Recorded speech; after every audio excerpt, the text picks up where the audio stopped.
The President of the United States has his foreign affairs power, where he can manage relations under the Constitution with foreign countries.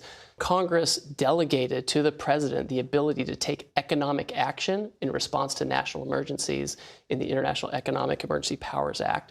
And for example, the Treasury Department, they have a number of sanctions where they can actually cut off a country's trade with the United States, prohibit goods, cut them off from our financial system for geopolitical reasons. So the fact that they can do that, almost certainly the president can do something that's not as expansive and just put a fee on those goods, which is a tariff. So let me ask you about Brazil, because the U.S. has a trade surplus with Brazil. That means, we sell them more than we buy from them.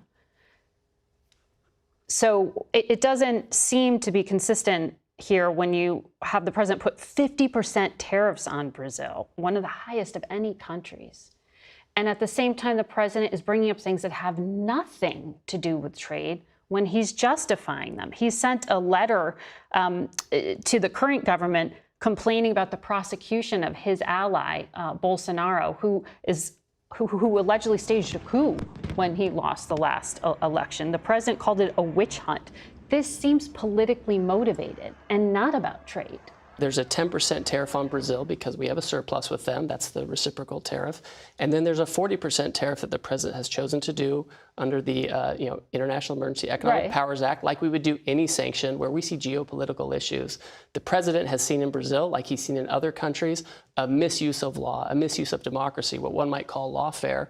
It is normal to use these tools for geopolitical issues. I mean, sanctions, we've been using them for years with all kinds of countries. You view tariffs and sanctions as the same? They're just different in degree. I mean, tariffs are actually lighter than a sanction. A sanction, you're cutting off a country from your financial system. You're prohibiting trade with them. A tariff, you're allowing trade. You're just putting a fee on it. It's a lesser step than sanctions. You have moved far away from dealing with the deficit. Now you are talking about politically motivated trade actions here. I mean, the president sent a letter to President Lula saying the tariffs are due in part to Brazil's insidious attacks on free elections. Why are you trying to influence a criminal trial of an ally of President Trump? The president of the United States historically, whether it's a Democrat or Republican, they have used IEEPA to impose sanctions for all kinds of geopolitical reasons in all kinds of countries. Sometimes it's countrywide, sometimes it's specific to certain individuals, and often